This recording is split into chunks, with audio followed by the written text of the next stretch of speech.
আমরা অত্যন্ত আনন্দিত। সারা দেশবাসী অপেক্ষমান তাকে এক নজর দেখার জন্য, কথা শোনার জন্য। আমরা সেই মুহূর্তের জন্য অপেক্ষা করছি। বাংলাদেশের ইতিহাসে, বিগত 55 বছরের ইতিহাসে যে অবিস্মরণীয় ঘটনা আজকে সারা দেশবাসী সেটা দেখবেন, আমরা দেখব, সারা বিশ্ববাসী দেখবেন।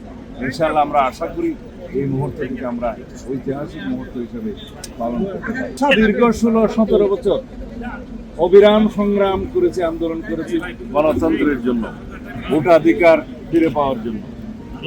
সেই গণতান্ত্রিক আন্দোলনের সমাপ্তি হয়েছে ছাত্র গণ অভ্যুত্থানের মধ্য দিয়ে। ফ্যাসিবাদের পতন হয়েছে, ফ্যাসিস্ট পালিয়েছে, অবরুদ্ধ গণতন্ত্র অবমুক্ত হয়েছে। আমরা সেই রকম একটি আবহে আজকে একত্রিত হই। বাংলাদেশের এই মুহূর্তটি অবশ্যই অবিস্মরণীয়। বিশ্বের যারা গণতান্ত্রিক বিশ্ব, যারা গণতন্ত্রের জন্য লড়াই সংগ্রাম করেছে, তাদের জন্য উপমা। গণতান্ত্রিক উত্তরণের পরে বাংলাদেশের সত্যিকারভাবে বৈষম্যহীন এবং একটি গণতান্ত্রিক শক্তিশালী রাষ্ট্র নির্মাণ, সুশাসনের রাষ্ট্র প্রতিষ্ঠা করার জন্য সকলের সহযোগিতা।